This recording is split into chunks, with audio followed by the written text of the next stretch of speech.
Welcome back to Coffee and Conversation. And I really do have coffee today. And as you can see, I do have the cat. And the cat is what I thought we would talk about today. I get a lot of questions about Audie. And of course, I am going to tell you about his walkabout earlier this week. Yes, I'm tattling on you. Because we had that bit of cold weather, followed by some unseasonably warm weather. And as you all know, it's January. I feel the need to point that out because Audie doesn't seem to have caught on to that. So after the cold weather, followed by the warm weather, in his little cat brain, he decided it was spring, therefore time for his walkabout. He was gone from 10:15 Tuesday morning until 10 minutes of 6 Wednesday evening. 31 and a half hours. 31 and a half hours. There we go. And believe me, I counted every second of it because I was scared. I was. No matter how many times I tell myself, this is just what he does. He has always done this. He's always going to do this. It doesn't make it any easier. And he stays out longer each time. I expect that's because in his little cat brain, he's very secure of his home and, where he lives and that the door's going to be opened when he comes back. And I think the more secure he is in having a home, the easier it is for him to justify going off on these extended day trips. Yes, that's you. But I thought we would talk a little bit about Audie, why it is I will continue to let him out, even though he does this to me, and how it is he came to be here and settle in and make this his home in the first place. So, when we come back, we are finally giving him his heart's desire, which is the Audie Show. So I'll see you in a minute.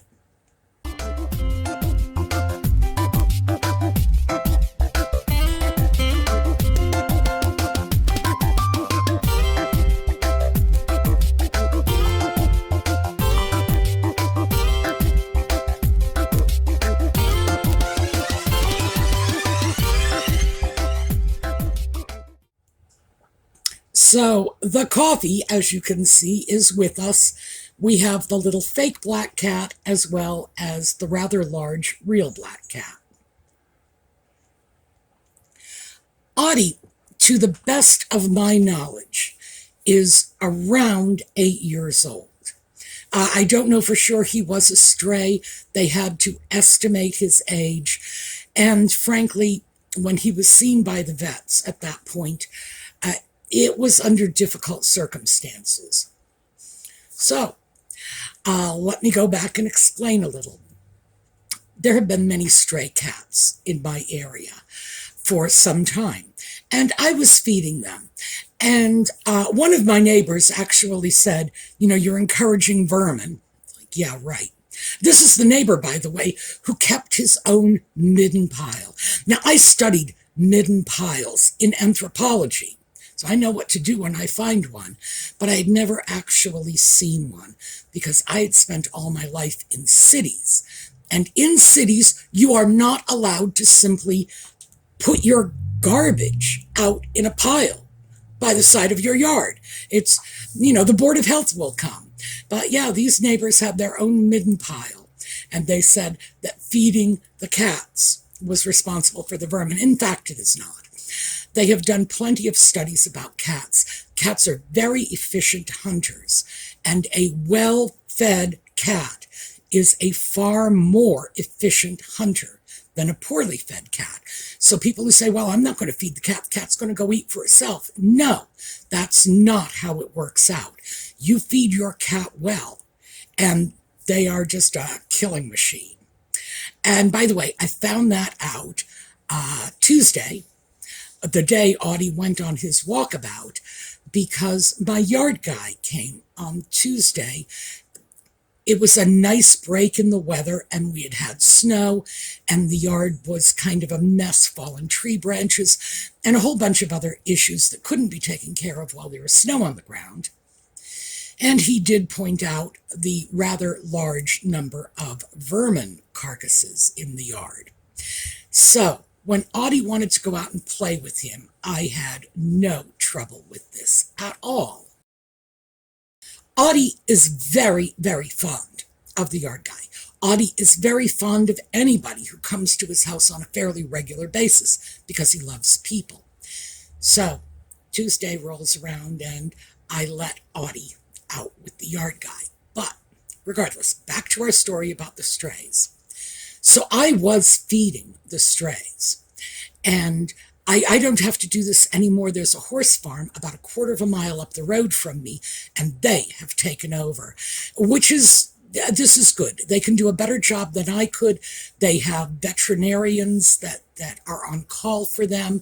They have barns. They're in a very good position to take care of animals, and because it's horses, they're pretty good with animals to begin with. Regardless, back when I was feeding the strays, after a while I decided what I really needed to do was trap them, get them neutered, and release them. Yes, baby. So I began doing that. I would catch them in these little live traps and then send them off, have them neutered, and release them and let them go about their business. And one cat in particular, I say that very carefully, one cat in particular was very skittish. It was a black cat, and it wouldn't let me go anywhere near it sometimes. Other times, the cat would come right up to me and say, pick me up and hold me. Turns out, of course, it was two cats. I didn't realize that. And when I got the first one trapped and sent out to be neutered, and the second one came back, that was when I realized it. Now, the second one, of course, was this bad boy. He had gotten into a terrible fight the night before.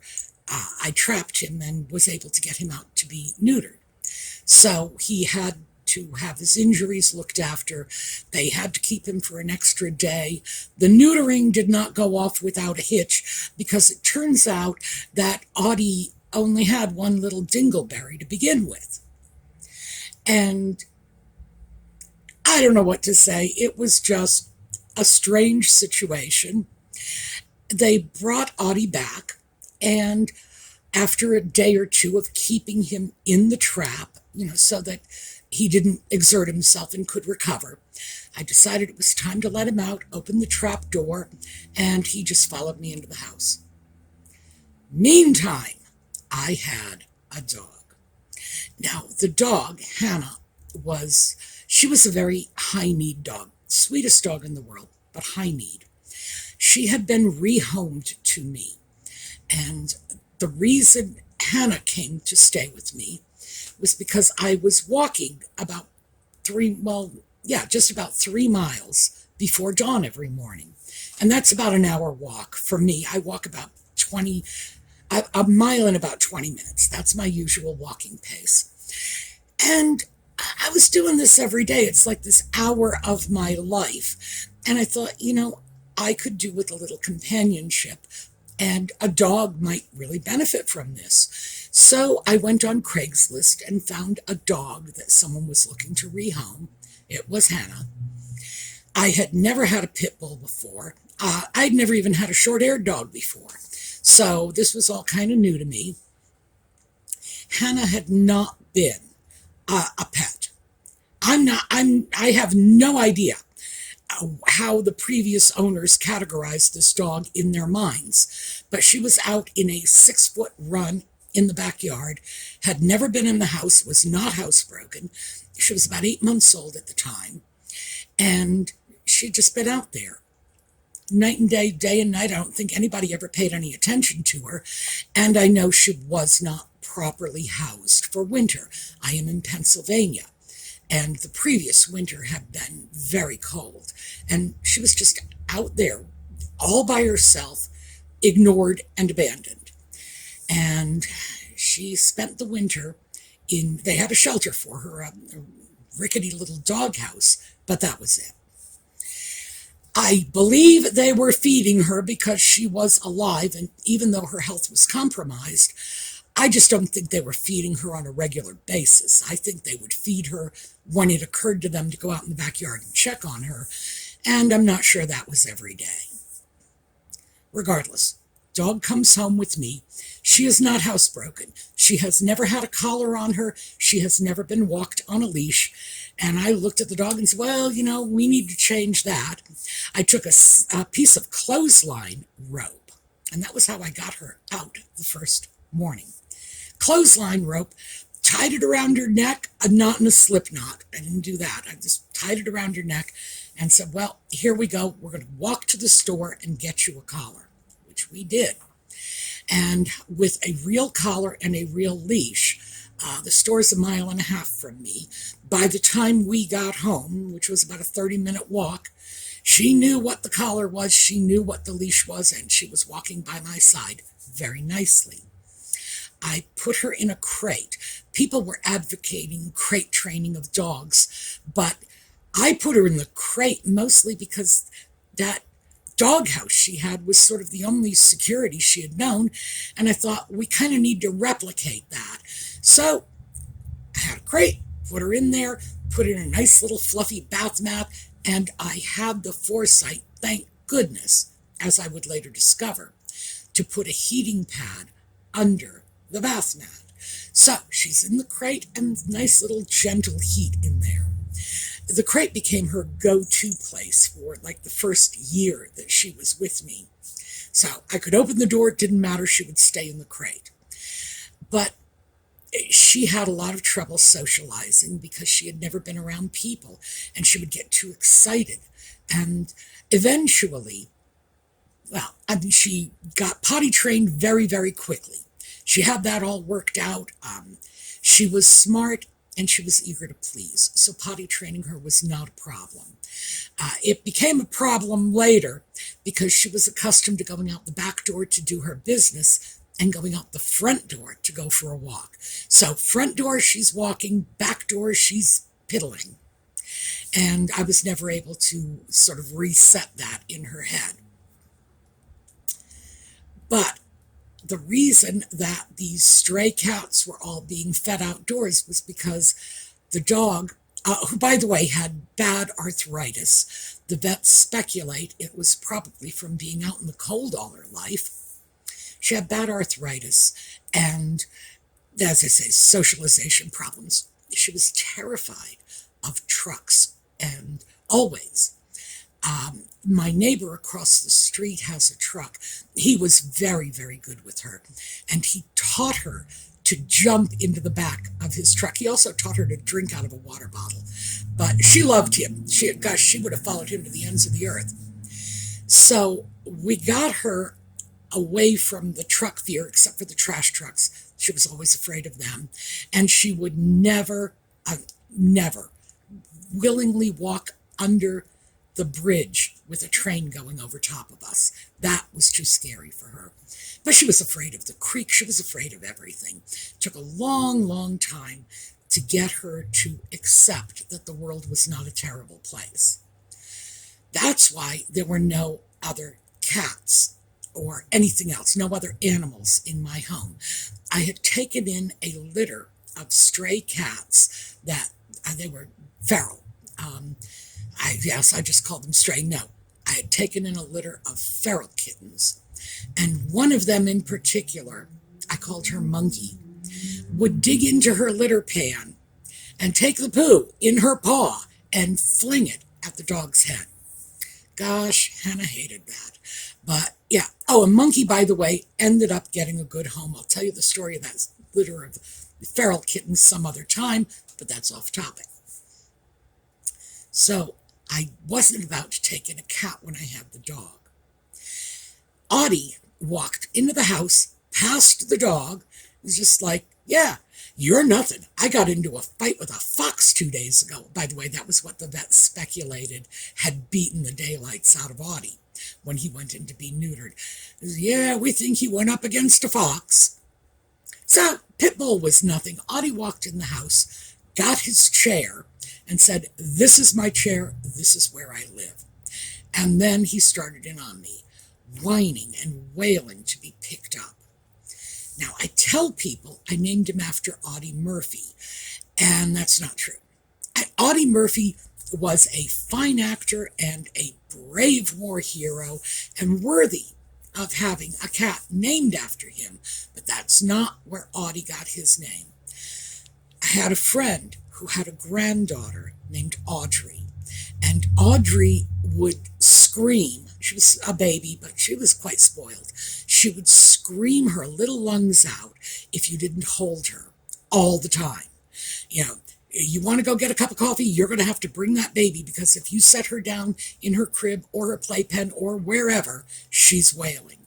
So that's where Audie got his name from, because he wailed every time I put him down. He wanted to be held all the time. As far as he was concerned, it was pick me up and hold me every minute of every day.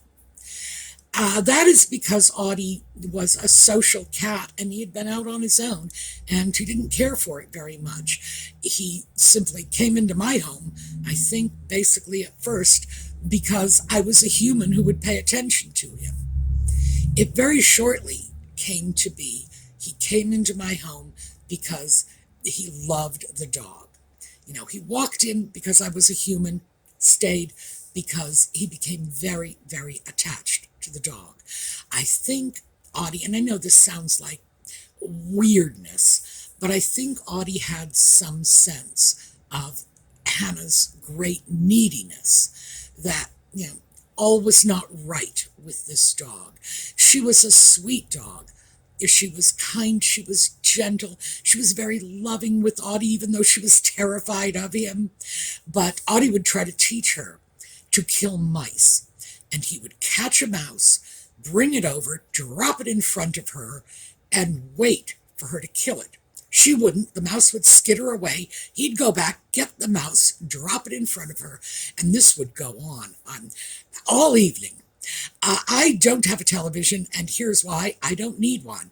Between those two, I had more than enough entertainment to last me a lifetime.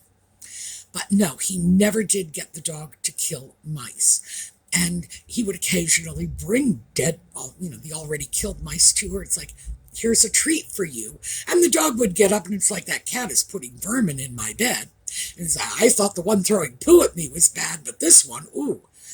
So the dog was confused by the cat, but the cat was deeply attached to the dog.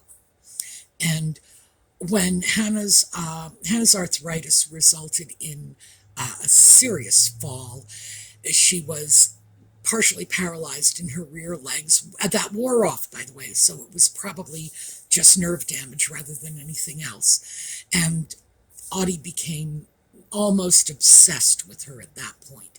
He would sit on a chair next to her bed and stare down at her, just like, are you breathing? Are you breathing? And when Hannah passed away, and that was Halloween of 2019, it was very sudden. In spite of all of her health issues, the passing caught me completely by surprise, because yeah, she had a bunch of health issues, but there was zero indication that anything serious was wrong. The cable guy had come to check out our cable lines, and I don't remember what was wrong with them. And she was, nosing around, sticking her face in his tool bag, whatever. By the time he left, she was in her bed. I thought she'd just gone for a nap. And she was gone. I didn't know what to do.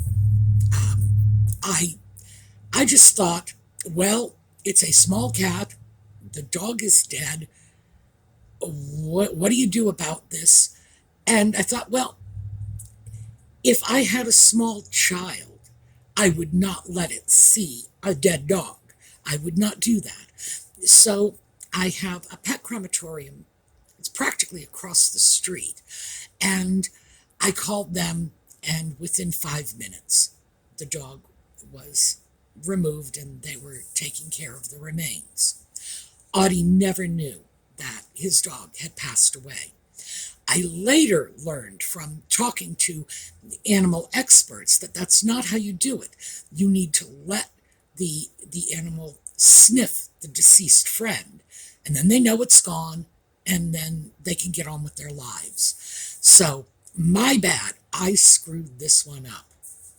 And Audie was looking for his dog probably about 3 years. It's only been about 6 months, I would say, that he has stopped actively looking for Hannah. I think it was really clear to me when I picked up the dog's bed to remove it, and this was a couple of weeks after the dog had passed. Picked up the bed to remove it, and underneath I found Audie's favorite cat toy and a dead mouse. Apparently, Audie decided he would lure the dog back with these precious treats. So, yeah, I screwed Audie up on that one. And unfortunately, by the time I realized what I did, there was nothing I could do to undo it. So he went through a long period of sort of looking for the dog. I was going to say mourning the dog, but no. He was actually trying to figure out where his dog had gone. So that is the story of Audie and Hannah and their relationship, and how it is that Audie then began transferring 100% of his affection over to me. It was much easier when the dog was around because I could pick up the cat, drop him in the dog's bed, and the dog would just snuggle with him, and they were both perfectly happy.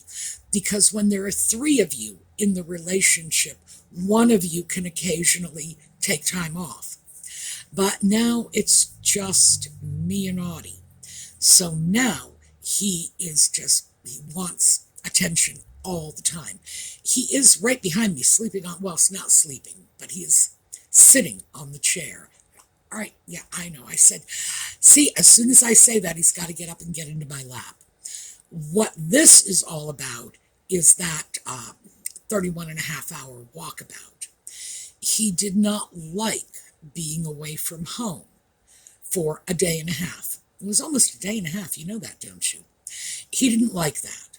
So when he came back, of course, he needed consolation and attention. Yes, I know. Consolation, attention, I'm petting you. And he has been very cuddle crazy ever since then. Now, the thing is, he did this. I did not put him out in the street. I let him go out to play with the yard guy because that's what he likes to do. He's fond of the yard guy, and he'll follow him around the yard, and they have a good relationship. And Audie gets along very well with everyone in his neighborhood, and he expects that, they're all going to be kind to a cat. And in fact, they all are kind to a cat. So I was not expecting any walkabout. Usually, and this is in the past, his walkabouts have begun in the evening. So if it had been later in the day, even as early as maybe 3 in the afternoon, knowing that a walkabout might be due, I would have slapped a flasher on his collar. But 10 in the morning, no, I wasn't prepared for it. So Audie's out, he comes back, it's all my fault, and I must reassure him and cuddle him. So what he's been doing when he hasn't been trying to crawl into my lap is sleeping on my pillow. So that's what's going on for him. So let me see, what else do we need to cover in all of this? It's the story of Audie, it's the story of Hannah, it's the story of their relationship. Oh, yes. Why do I still let him out knowing what he does? It's because I can't keep him in. He was a stray. He was on his own. He would feed himself, and he still does.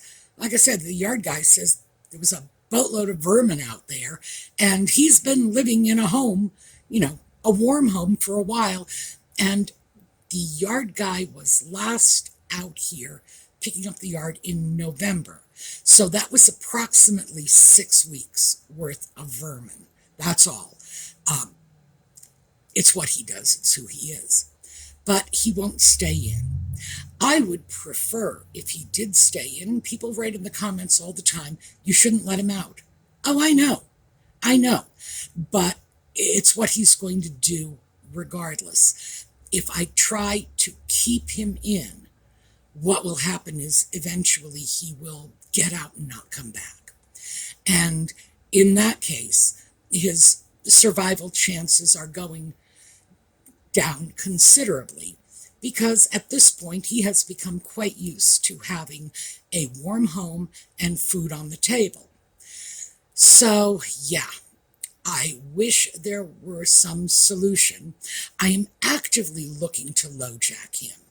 I have been going through listings like, you find them on Amazon and pet supply services where you can get a little locator that you can pop on their collar. Now, Audie keeps his collar on. He's very good about that.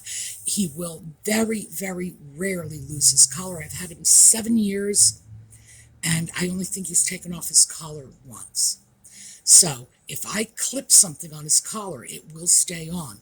But I haven't found anything that is reliable in terms of a little geolocator for the cat.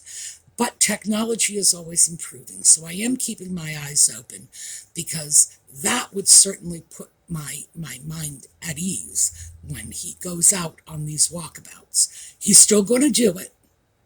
LoJacking him is not going to stop him from doing his annual survey of the neighborhood, but it will make me feel a little bit better, at least if I can track him and see that the tracker is still moving, that I know where he is, and that if worse comes to worse, I can just put on my coat and get myself a butterfly net and go out and trap my cat.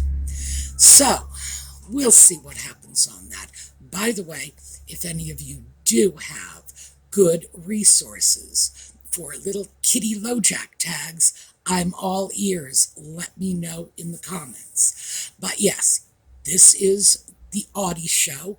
It has been brought to you by Audie, and I don't know.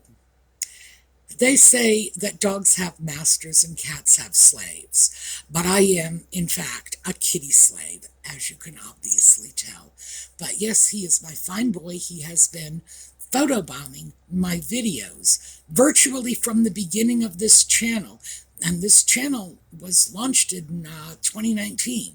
So yeah, he has been photobombing for a long time.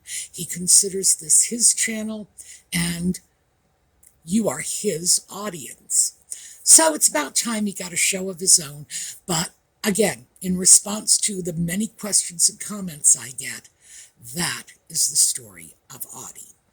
Now, before I go here, Oscar de la Renta, $35. And to tell you the truth, this is silk and wool. It's got a nice wool lining. I believe this is a men's scarf.